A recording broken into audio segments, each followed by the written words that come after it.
আসসালামু আলাইকুম dear viewers, আপনারা সবাই কেমন আছেন? আমি আপনাদের সামনে একটি প্রশ্ন রাখতে চাই।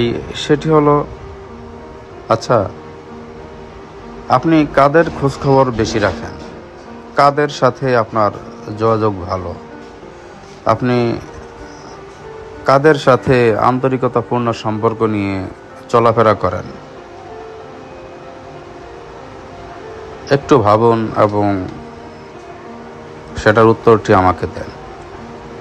হ্যাঁ, আপনি তাদের পিছনেই সময় দেন, তাদের সাথেই আপনার সময়টি ব্যয় করেন যারা আপনার চেয়ে ভালো অবস্থায় আছে, যাদের টাকা পয়সার ঘাটতি নাই, যারা আপনার কাছ থেকে হাওলাত চাইবে না বা যাদেরকে আপনি সহযোগিতা করা লাগবে না।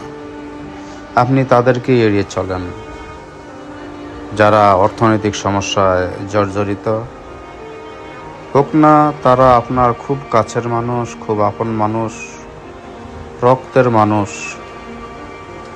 আবার যারা একসময় খুব ভালো ছিল এখন অর্থনৈতিক সমস্যায় জর্জরিত, তাদেরকেই আপনি এড়িয়ে চলতেছেন। হ্যাঁ, আসলে এটাই চরম বাস্তবতা।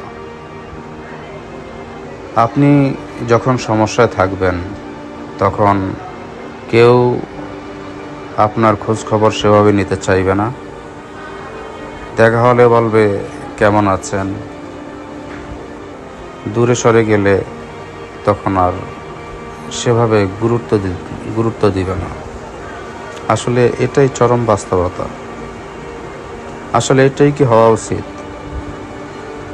যেটা হওয়া উচিত সেটা হলো সকলেই সকলের সাথে সুখে দুঃখে যে কোনো সময়ে তাদের জীবনের সব কিছু ভাগ করে নেওয়া। কিন্তু আসলে আমরা তা করি না। আমরা সব সময় দুর্বলদেরকে এড়িয়ে সবলদের সাথেই আমরা আমাদের সময়গুলো কাটিয়ে নিই। অথচ আমাদের ভেবে দেখা দরকার, আমরা সবলরা যদি দুর্বলদেরকে এড়িয়ে চলি, তাহলে যখন আমরা দুর্বল হব একসময় সেই সবলরাও কিন্তু আমাদেরকে এড়িয়ে চলবে। এটাই আসলে আমাদের সকলের বিশ্বাস করা উচিত এবং সবলদের পাশাপাশি দুর্বলদের সাথেও আমাদের সুসম্পর্ক বজায় রেখে তাদেরকে কিভাবে ভালো একটি অবস্থানে নেওয়া যায় সেভাবেই চেষ্টা করা উচিত।